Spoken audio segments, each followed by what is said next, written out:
रहमानिर्रहीम। नाज़रीन इकराम, मोहतरम व मोहतशम काबिल एहतराम ज़ी वक़ार दोस्तों, अस्सलाम वालेकुम। जैसा कि जनवरी और फरवरी का मौसम है, इसमें ड्राई फ्रूट जितना भी है वो हम ज़मीन में या गमलों में ग्रो करते हैं और इसका ये बेहतरीन और आइडियल मौसम है, क्योंकि इस वक्त जितने भी पौधे हैं वो अपने पत्ते गिरा चुके हैं। तो ये देख रहे हैं हमारे पास ये इस टाइम आड़ू पीच, इसके पत्ते बिल्कुल सारे ड्रॉप हो चुके हैं और ये अब ज़मीन से उखड़ के हमारे पास आया। तो मैं बताता हूँ कि भी उखाड़ के वो किस तरह हमारे पास भेजते हैं। ये देखें, ये इसको हम कहते हैं गाची। ये गाची के अंदर हमारे पास पौधा आया है और ये अब इंशाल्लाह मार्च तक जो है ना, पहले फ्लावरिंग करेगा, फिर उसके बाद ये लीफ निकालना शुरू कर देगा और साथ ही फ्रूटिंग पे आ जाएगा। तो इसको हम थैली के अंदर जो है ना, इस तरह की जो प्लास्टिक की पॉलीथीन है उसके अंदर डाल देते हैं और इस तरह पौधे अपने महफूज कर लेते हैं। इस तरह हम रखेंगे तो वो हमारे पौधे महफूज नहीं रहेंगे। अब इसके अंदर नमी भी रहेगी, पॉलीथीन के अंदर हीट भी मिलेगी और इस तरह ये पौधा जो है नई रूट्स अपने निकाल लाएगा।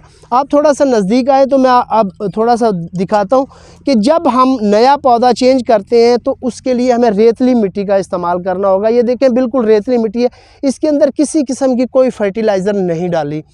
फर्टिलाइज़र क्यों नहीं डाली? देखिए, जब पौधा एक दफ़ा ज़मीन से निकलता है वो स्ट्रेस में चला जाता है, उसके रूट्स कट जाते हैं।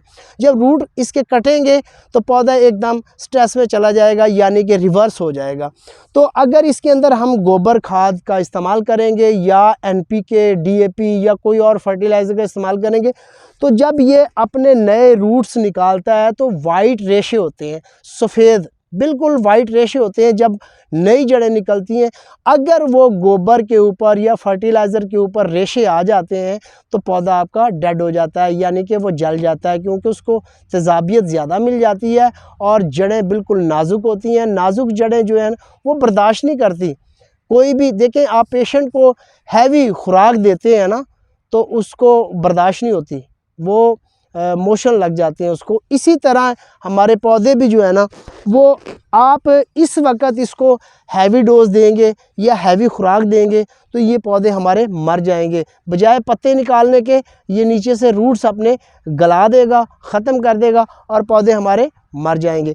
तो नाज़रीन इकराम, ये बेसिक चीज़ें।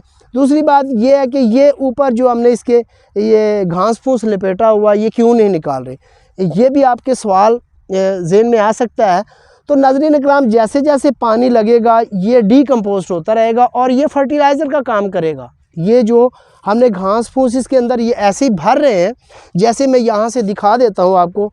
ये देखें, ये जो घास फूस लपेटा हुआ है इसको अगर हम निकाल देते हैं तो भी कोई फ़र्क नहीं पड़ेगा, लेकिन इसको जब हम थैली के अंदर इसी तरह भर देंगे तो ये आहिस्ता आहिस्ता डीकम्पोस्ट होके खाद का काम करेगा और इसको खाद भी मिल जाएगी। तो इतनी जल्दी तो डीकम्पोस्ट नहीं होगा, थोड़ा सा टाइम लेगा। उस टाइम तक ये पौधा अपने रूट्स जो है ना वो मुकम्मल कर चुका होगा और अपने लीफ भी निकाल चुका होगा और फ्लावरिंग पे भी आ चुका होगा। एक और बेसिक जो चीज़ है मैं दिखाता हूँ कि आपको, कि बाज़ लोग कहते हैं कि यार हमें छोटे ड्वार्फ वाले पौधे चाहिए जिनका कद छोटा होता है। आप थोड़ा सा नज़दीक आए, मैं बताता हूँ आपको कि देखें, ड्वार्फ पौधा कोई भी नहीं होता, उसको बेसिकली ये हमारी चीज़ जो है ना ये ग्राफ्ट हुई है। यहाँ से आप दिखाएं, ये बेस जो है ये वाइल्ड है, जंगली है। ये पौधा यहाँ पे ग्राफ्ट हुआ है और ये इसकी ओरिजिनल है, यानी ये फ्लोरिडा किंग है या अर्ली ग्रैंड आड़ू है, इसमें कोई भी है। लेकिन जहाँ से ये ग्राफ्ट है यहाँ से आप इसको ट्रिम कर देंगे तो ये ब्रांचें यहाँ निकालना शुरू कर देगा और ये पौधा इतना गमले में या ज़मीन में आप दे दें तो बाकी इतना यहाँ से आप ट्रिम कर दें। अगर कहते हैं तो मैं ट्रिम करके भी दिखा देता हूँ। ये देखिए, यहाँ से आप इसको ट्रिम कर देते हैं। ये पौधा हमारा जो है वो, अब ये हमारा पौधा जो है ड्वार्फ हो गया है, यानी कि यहाँ से ये अपनी ब्रांचेस निकालना शुरू कर देगा और ये पौधा ऊपर कनोपी बना जाएगा। इतना हमारा पौधा ज़मीन में या गमले में चला जाएगा तो ये ड्वार्फ हो गया है। तो इसको आप ट्रिम कर देंगे ऊपर से, तो जितना आप छोटा रखना चाहते हैं उतना ही पौधा आपका छोटा होगा, फ्रूटिंग आपकी ज़्यादा होगी अगर आप प्रॉपर इसको खुराक दे रहे हैं। तो बाकी भी आपको फ्रूट में दिखाता हूँ, आगे चलते हैं। हमारे पास एक स्टॉक है पूरा ट्रक आया है। तो जितने भी हमारे पास इस वक्त ड्राई फ्रूट है वो मैं आपको दिखाई देता हूँ। तो आए मेरे साथ और चलते हैं। तो ये देखें जी नाज़रीन इकराम, ये हमारे पास अनार है। तो अनार भी इस वक्त जो है अपने पत्ते गिरा चुका है। ये सारा, ये जितना भी पड़ा है ये अनार पड़ा है। तो इसी तरह मैं आपको ये दिखाता हूँ, सारा ये अनार है। और ये साथ ही मैं आपको फ़िग दिखाता हूँ। ये फ़िग भी इसी तरह आया, यानी कि ये अंजीर है। तो अंजीर ने भी अपने पत्ते गिरा दिए। जितने भी ड्राई फ्रूट में हैं वो सब अपने पत्ते गिरा देते हैं। मैं आपको सारे दिखाता हूँ। अब ये मलबरी है, यानी कि ये शहतूत है हमारे पास। आप ये शहतूत देख लें, इसने भी अपने पत्ते गिराए हुए हैं। और ये भी गाची में हमारे पास आया। तो इसको अब हम लगाएंगे। तो ये इंशाल्लाह मार्च में आपको मैं दोबारा इसकी एक वीडियो दिखाऊंगा जो पूरी अपने पत्तों से भरा होगा। अच्छा, ये हमारे पास एप्पल है। ये देखें, ये सारा एप्पल पड़ा है, ये जितना भी है।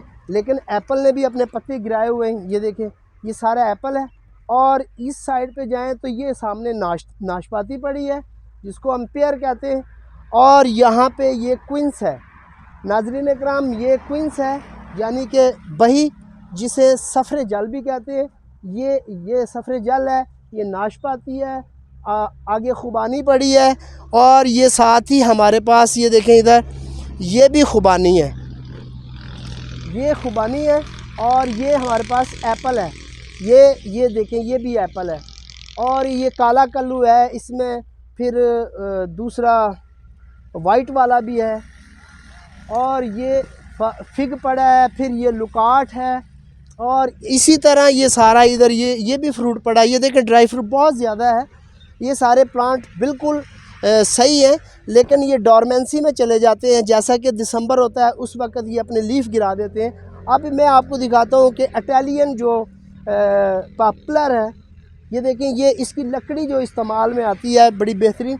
आप देख लें, सारे रूट्स इसके ओपन हैं, उखड़ के आया है। इसको अब हम थैली में लगा देंगे तो इंशाल्लाह ये सारा 100% सर्वाइव करेगा, चलेगा, कोई इशू नहीं आएगा इसमें।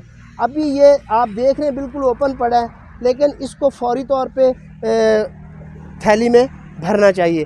तो ये आज की वीडियो थी। अगर कोई बात रह गई हो तो वो आप मुझे कमेंट्स में पूछ सकते हैं। इंशाल्लाह किसी नई वीडियो में फिर मिलते हैं। तब तक के लिए मुझे इजाज़त दीजिए। फ़ी मानुल्लाह। अल्लाह आप सबका हामी व नासिर हो। दुआ में याद रखिएगा। अगर चैनल पे आप नए हैं तो चैनल को सब्सक्राइब कर दीजिएगा और बेल आइकॉन को दबाकर अपनी मोहब्बतों का इज़हार कर दीजिएगा। फ़ी मानुल्लाह।